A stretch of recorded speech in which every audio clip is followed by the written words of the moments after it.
Good morning guys. आज हम लोग पढ़ने वाले हैं 9 जुलाई के करंट अफेयर। उससे पहले हम लोग कल के क्वेश्चन का रिवीजन करते हैं। तो हमारा कल का पहला क्वेश्चन था, श्री सप्तमाई गुरुकुल संस्कृत विद्यालय के नए भवन का उद्घाटन किया गया है, ये कहाँ पे स्थित है? तो आप सभी को पता है कि ये कहाँ पे स्थित है, भारत के पड़ोसी देश नेपाल में स्थित है। आपको ये भी पता होना चाहिए कि नेपाल हो गया और भूटान, ये सब क्या है, लैंड लॉक कंट्री हैं जो कि चारों तरफ से स्थलीय सीमा से जुड़े हुए हैं। ठीक, अगला हमारा कौन सा संगठन संस्कृत साप्ताहिकी नामक संस्कृत में अपना पहला समाचार पत्रिका कार्यक्रम शुरू करने जा रहा है? तो इसका नाम है ऑल इंडिया रेडियो।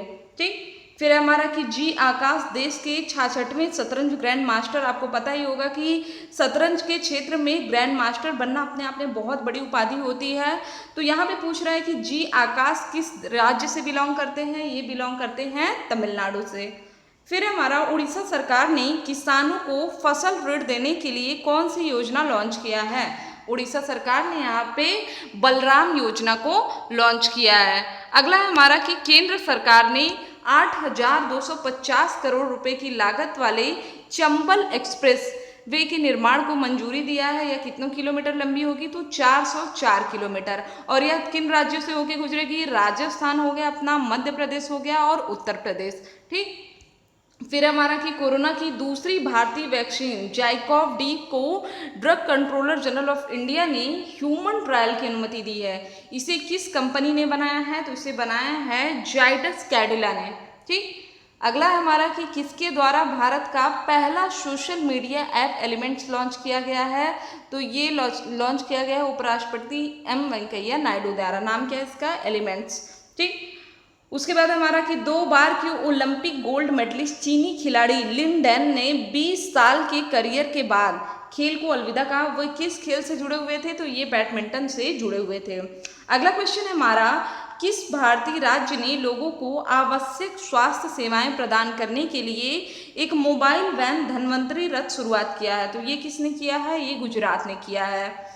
फिर है हमारा कि कोरोना वायरस हवा से फैलकर लोगों को संक्रमित करता है, यह दावा कितने देशों के वैज्ञानिकों ने किया है? तो 36 देशों के 239 वैज्ञानिकों ने यह दावा किया है। ठीक, चलिए अब हम लोग देखते हैं आज का पहला क्वेश्चन।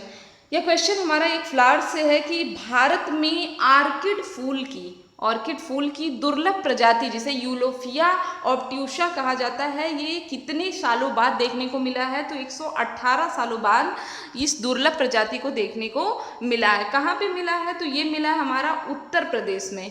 ठीक, उत्तर प्रदेश के दुधवा टाइगर रिजर्व में वन अधिकारियों और वन्य जीव एक्सपर्ट्स को निरीक्षण के दौरान यह प्रजाति मिली। ठीक है, जिसे ग्राउंड ऑर्किड के तौर पे जाना जाता है। ऑर्किड फूल की इस प्रजाति को आज से 118 साल पहले 1902 में देखा गया था। इससे पहले भी इसे पीलीभीत में देखा गया था। इंग्लैंड में क्यू हार्बेरियम के दस्तावेजों में लिखा है कि इस प्रजाति को गंगा नदी के मैदानी इलाकों से वनस्पति वैज्ञानिक लाए थे। ठीक, अब अच्छा किसकी बात आई है? उत्तर प्रदेश की। तो उत्तर प्रदेश से हमारे 2 अभी हम लोगों के रिसेंट के, एक तो चंबल एक्सप्रेस वे, ये भी कहाँ से गुजरेगा? उत्तर प्रदेश से। 17 किलोमीटर की लंबाई इसकी कहाँ होगी? उत्तर प्रदेश में होगी। दूसरा हमारा इंपॉर्टेंट क्वेश्चन क्या था? मैंने आपको पढ़ाया था शिवालिक वन के बारे में। ठीक, जिसमें मैंने बताया था आपको कि वहाँ पे टाइगर्स हैं और जो उनका मानव से क्या होता है, कॉन्ट्रैक्ट होता है और उसमें मतलब वो भी डर के छिपने के लिए गांव में चले जाते हैं, जिससे क्या है, दोनों का नुकसान है। तो इस शिवालिक वन को, जो कि उत्तर प्रदेश के सहारनपुर में है, इसको टाइगर रिजर्व घोषित करने की बात की जा रही है। और अगर यह टाइगर रिजर्व घोषित हो जाता है तो उत्तर प्रदेश का चौथा टाइगर रिजर्व होगा। ठीक, अगला क्वेश्चन है हमारा, जैसे आप लोग जानते हैं कि समाज में जिसे भी देखा जा रहा है कि हाँ ये इनके स्तर क्या है, काफ़ी इनको गलत नज़रों से देखा जाता है, तो उनके स्तर को उठाने के लिए अलग अलग काम किए जाते हैं। तो वही स्थिति है ट्रांसजेंडर की, जिनको अब लगभग देखा जा रहा है कि हर सेक्टर में ये इम्प्रूव कर रहे हैं। ठीक है, तो केंद्र सरकार ने ट्रांसजेंडर को अब किस सेवा क्षेत्र में भर्ती देने का निर्णय लिया है? तो अर्धसैनिक बल में। याद रखिएगा, काफ़ी इंपॉर्टेंट है। अर्धसैनिक बल बोले तो सीआरपीएफ, बीएसएफ, एसएसबी और सीआईएसएफ में लड़ाकू टुकड़ियों का नेतृत्व करने के लिए आवेदन कर सकते हैं अब ट्रांसजेंडर। ठीक है, फिर हमारा किस देश ने कला, संस्कृति और विरासत उद्योगों के लिए समर्पित 1.57 बिलियन पाउंड का बचाव पैकेज लॉन्च किया है? तो चलिए, ये तो किया है यूनाइटेड किंगडम ने। अब बात आई है कला और संस्कृति की, तो एक संस्था है यूनेस्को, आप सभी जानते होंगे यूनेस्को के बारे में। आपको ये बताना है कि यूनेस्को में कितने भारतीय स्थल हैं जो कि विश्व धरोहर की सूची में हैं। ठीक है, कमेंट बॉक्स में आपको ये बताना है। और लास्ट में कौन सा ऐड हुआ है ये भी बताना है। ठीक, चलिए, तो यहाँ पे देखते हैं यूनाइटेड किंगडम में मंत्री हैं ऋषि सुनक। इन्होंने अभी 1.57 बिलियन पाउंड के बचाव पैकेज का अनावरण किया है और इसके तहत देश भर के उद्योगों को सस्ता ऋण उपलब्ध कराया जाएगा। 7 लाख से अधिक लोगों को रोजगार भी देते हैं। ठीक, याद रखिएगा। अगला हमारा किस देश ने, तो इस क्वेश्चन को पढ़ाने से पहले मैं आपको बता दूं कि यह काइंड ऑफ आपने सुना होगा H1B1 वीज़ा के बारे में। ठीक है, H1 वीज़ा के बारे में आपने सुना है, जो कि अमेरिका इशू करता है और इसी वीज़ा का यूज़ करके मतलब काफ़ी बड़े लाइक्स हो गया, सुंदर पिचई हो गए हैं ये लोग, मतलब कि इतने अच्छे अच्छे पोस्ट पे गए हैं। आपको पता है कि लॉकडाउन जब से आ गया है तो हर देश में लगभग मंदी छाई है। मंदी छाई है तो लोगों को नौकरियों से निकाला जाएगा और ज़्यादातर लोग कोशिश ये करते हैं कि भाई हमारे देश के लोग जो हैं वो यहाँ पे नौकरी करें। आपको मैंने बताया था कि दिसंबर तक इस पे भी रोक लगा दिया है अमेरिका में, तो उसी तरह ये है एक्सपैट कोटा बिल। ठीक है, तो बिल्कुल भी अलग नहीं है, बस ये है कि इसका नाम अलग है। तो पढ़ते हैं इसके बारे में। किस देश ने एक्सपैट कोटा बिल पारित किया है जो लगभग 8 लाख भारतीयों को देश छोड़ने पर मजबूर कर सकता है? तो ये किसने किया है? कुवैत ने किया है। ठीक, याद रखिएगा। अब बात आती है कि ये पैक्ट है क्या। ठीक, तो वहाँ पे एक बिल के रूप में इसको लागू किया जाता है जिसमें बताया जाएगा कि इस बिल के अनुसार भारतीयों की आबादी 15% से अधिक नहीं होनी चाहिए। ठीक, तो कुवैत की 4.3 मिलियन की आबादी में से 3 मिलियन प्रवासी हैं। इसको अब हटाया जा रहा है। इस बिल को अगर मंजूरी मिल गई तो ये थोड़ा सा प्रॉब्लम कर सकता है वहाँ पे जो भी भारतीय हैं। अगला हमारा, आरबीआई के किस पूर्व गवर्नर ने overdraft saving the Indian saver नामक पुस्तक लिखा है? तो ये लिखा है किसने? उर्जित पटेल ने। ठीक है, आपको पता है कि आरबीआई के वर्तमान में जो 25वें गवर्नर हैं वो कौन है? शक्तिकांत दास हैं और इनसे पहले थे उर्जित पटेल। ठीक, आरबीआई की स्थापना कब हुई थी? 1 अप्रैल 1935 में आरबीआई की स्थापना हुई थी। ठीक है, अब देख लेते हैं थोड़ा सा इस बुक के बारे में। आपको पता होगा काफ़ी टाइम से एनपीए वगैरह का मुद्दा चल रहा था, बैंकों का मतलब मर्ज भी किया गया काफ़ी लेवल पे। ये भी आप लोग बता दीजिएगा कि मर्ज करने के बाद बैंकों की संख्या कितनी है। ठीक है, पुराने जो भी क्वेश्चन है वैसे बीच बीच में मैं पूछती रहूँगी ताकि आपको याद रहे। ठीक, और नहीं याद है तो आप सर्च करिए, आपको मिल जाएगा।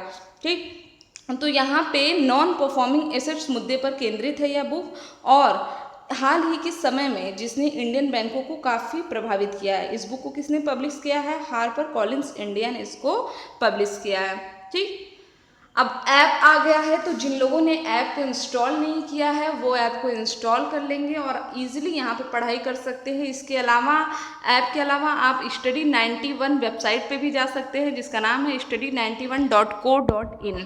ठीक है, तो वहाँ से भी आप सारे कंटेंट अच्छे से पढ़ सकते हैं, एग्ज़ाम दे सकते हैं, पीडीएफ डाउनलोड कर सकते हैं। ठीक है, चलिए अगला हमारा getting competitive practitioners guide for India. ये किसने लिखा है? ठीक है, तो ये पुस्तक किसने लिखा है? इसको लिखा है आरसी भार्गव ने। आपको समझ में आ गया होगा, काफ़ी सुना सुना सा नाम लग रहा है। ये मारुति सुजुकी के अध्यक्ष हैं और उन्होंने यह बुक बिजनेसमैन वाले अपने अनुभव पर लिखा है जिसमें भारत को प्रतिस्पर्धी औद्योगिक देश बनाने के लिए व्यवहारिक सुझाव दिए गए हैं। पुस्तक राजनीति व्यवस्था, सरकारों, न्यायपालिका, औद्योगिक नेताओं के साथ विश्वास निर्माण की आवश्यकताओं के बारे में बताती है। ठीक है, इस पुस्तक को भी किसने लॉन्च किया है, प्रकाशित किया? हार्पर कॉलिंस इंडिया ने। अगला क्वेश्चन हमारा कि 100% घरों को गैस कनेक्शन देने वाला देश का पहला राज्य कौन सा है? तो हिमाचल प्रदेश है देश का पहला राज्य जिसने 100% घरों को गैस कनेक्शन दिया है। देख लेते हैं इसके बारे में। यहाँ के सीएम हैं जयराम ठाकुर। इन्होंने 6 जुलाई को बताया कि उज्ज्वला योजना से ग्रामीण क्षेत्र के 1.36 लाख परिवार लाभान्वित हुए। राज्य सरकार ने केंद्र की इस योजना के तहत लाभ नहीं पा सके परिवारों के लिए हिमाचल गृहिणी सुविधा योजना शुरू की। ठीक है, जिससे बाकी के भी लोगों को मिल गया गैस का कनेक्शन। और इसी तरह अब हिमाचल प्रदेश बन गया है जिसको कि कम्प्लीटली यहाँ पे गैस की सुविधा उपलब्ध है। ठीक है, यहाँ के राज्यपाल हैं बंडारू दत्तात्रेय, राजधानी क्या है, शिमला है। अगला क्वेश्चन है हमारा, प्रधानमंत्री नरेंद्र मोदी कहाँ स्थित एशिया के सबसे बड़े 750 megawatt Rewa ultra mega solar plant का अनावरण 10 जुलाई को करेंगे वीडियो कॉन्फ्रेंसिंग की मदद से। आजकल तो ये कॉमन हो गया है, कोई भी इवेंट सबमिट हो रहा है तो याद रखिएगा सब वीडियो कॉन्फ्रेंसिंग से ही हो रहा है, वर्चुअली ही हो रहा है। ठीक है, क्योंकि कोरोना चल रहा है। ठीक, तो यहाँ पे देखते हैं मोदी जी 750 मेगावाट की इस प्रोजेक्ट को राष्ट्र को समर्पित करेंगे कब, 10 जुलाई को, यानी कि कल। ठीक, और ये स्थित कहाँ है तो आपको पता है मध्य प्रदेश के रीवा जिले में स्थित है। ठीक, अगला है हमारा, फ्रांस के नए प्रधानमंत्री कौन बने हैं। मैंने आपको बोला था कि फिलिप ने अभी क्या किया, इस्तीफा दे दिया है, तो फ्रांस के नए प्रधानमंत्री बने हैं जीएन कैस्टेक्स। ठीक है, आपको पता होना चाहिए कि वहाँ पे जो राष्ट्रपति हैं वही प्रधानमंत्री को चुनते हैं और बाद में प्रधानमंत्री अपनी कैबिनेट का गठन करता है। ठीक, तो कोरोना के इन्फेक्शन को कंट्रोल करने और अर्थव्यवस्था को संभालने में असमर्थता को देखते हुए वहाँ के राष्ट्रपति इमैनुअल मैक्रों ने उनको हटाने के लिए बात की। इससे पहले ही एडवर्ड फिलिप ने अपने पद से इस्तीफा दे दिया। ठीक, तो यहाँ पे फ्रांस की कैपिटल क्या है, पेरिस है, याद रखिएगा। फिर हमारा, किस देश ने अपने नए जासूसी उपग्रह ओफिक 16 को अंतरिक्ष में स्थापित किया है। तो इसको किसने किया है, इसको किया है इजराइल ने। अच्छा, किसकी जासूसी उपग्रह की बात हो रही तो किसी ना किसी कंट्री की जासूसी की बात होगी। यहाँ पे ईरान की जासूसी की बात होगी। ठीक है, आपको पता होना चाहिए कि अमेरिका और ईरान में काफ़ी ज़्यादा डिस्प्यूट चलता है, हमेशा अमेरिका प्रतिबंध लगाता है ईरान पे। ठीक है, तो इसके अलावा भी मैंने आपको पढ़ाया था कि वहाँ पे जो जनरल सुलेमानी की हत्या हो जाती है उसको भी लेके ईरान ये कहता है कि ये किसने किया है, डोनाल्ड ट्रम्प, और वो बोलता है कि मतलब इनको अरेस्ट करने का वारंट मिल जाए। ठीक, तो यहाँ पे ये जो सैटेलाइट है ये पृथ्वी के चारों ओर परिक्रमा लगाना शुरू कर दिया है। ठीक, तो इजराइल ने कहा कि ये उसके लिए काफ़ी ज़्यादा महत्वपूर्ण है। वहाँ के पीएम कौन है, बेंजामिन नेतन्याहू हैं, और राजधानी है जेरूसलम। तो ये थे हमारे आज के इम्पोर्टेंट क्वेश्चन। आई होप कि वीडियो आपको अच्छा लगा होगा। देखिए, जो भी वीडियोस हैं वो सारे आपको यूट्यूब पे मिल जाएंगे, इसके अलावा आपको ऐप और वेबसाइट के माध्यम से चीज़ें आपको मिल सकती हैं। ठीक, तो आज के लिए बस इतना ही। Thank you friends, thank you so much.